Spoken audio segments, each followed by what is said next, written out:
जैसे कि आपको पता है दिया गया है सवाल नंबर 1 में दिया हुआ है प्रथम 10 विषम संख्या का माध्य है। क्या कर रहा है? प्रथम, प्रथम यानी पहला, और 10 10 1 2 3 4 गिनती की संख्या को 10 है ना, तो पहला 10 विषम संख्या का माध्य है। इसके माध्य निकालने के लिए कह रहा है। तो विषम संख्या हम जानते हैं, जैसे कि विषम संख्या में 1 plus 3 plus 5 plus 7 plus 9 plus 11 plus 13 plus 15 कितना हो गया? 1 2 3 4 5 6 7 8 8 1 9 प्लस 1 10 10 विषम संख्या हम ले लिए। अब उस 10 विषम संख्या के हम जोड़ दिए। जोड़ने पर ये टोटल इसका कुल संख्या आता है, कुल संख्या आता है 100। और बटा में क्या दे देंगे हम? 10 देंगे। 10 क्यों देंगे? क्योंकि हमको 10 विषम संख्या लिए थे, उसका संख्या कितना है?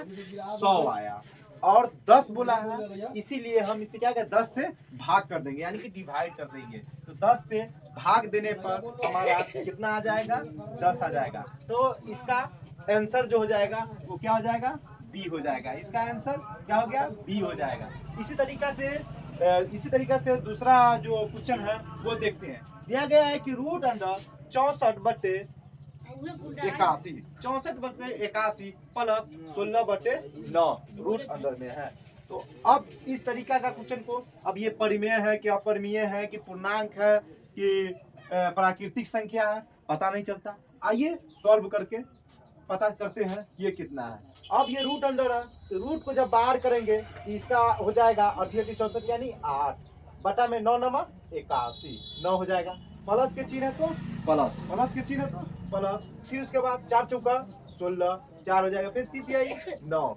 आप देखेंगे परमेय संख्या प्लस परमेय संख्या क्या हो जाएगा? परमेय ही संख्या तो होगा, अपरिमेय हो नहीं सकता है। तो इसमें क्या होगा आंसर? इसका परमेय संख्या हो जाएगा आंसर। आप जैसे कि तीसरा नंबर क्वेश्चन देख रहे हैं कि रूट अंदर 10 गुने रूट अंदर 15। अब इसको, अब ये कौन संख्या है? परमेय संख्या है कि अपरिमेय संख्या है या पूर्णांक संख्या है? अब देखते हैं, चलिए इसको भी सॉल्व करके देखते हैं। जैसे कि रूट अंदर दिया हुआ है तो हम ऐसे लिख सकते हैं 2 गुने 5 रूट अंदर, फिर उसके बाद यहाँ पर क्या करेंगे? रूट अंदर 3 गुने 5 यानी कि 5 दूना 10 आ गया, 5 तिहाई 15 आ गया, ये दोनों आ गया। आप एक रूट 5 को क्या कर दिए? कॉमन ले लिए, और 3 दूना 6, ये क्या हो गया? आप ये देख सकते हैं, ये भी एक परमेय संख्या, ये भी एक परमेय संख्या हो जाएगा, ये भी परमेय संख्या हो जाएगा। इसका आंसर क्या होगा? परमेय संख्या। और चलते हैं चौथा नंबर सवाल में। चौथा नंबर सवाल आपको दिख रहा है, यदि अल्फा तथा बीटा द्विघात समीकरण के मूल्य x² प्लस x माइनस 2 बराबर 0 हो तो अल्फा प्लस बीटा का मान होगा। तो अल्फा प्लस बीटा का मान निकालते हैं। तो चलते हैं सॉल्यूशन के लिए, सॉल्व करते हैं।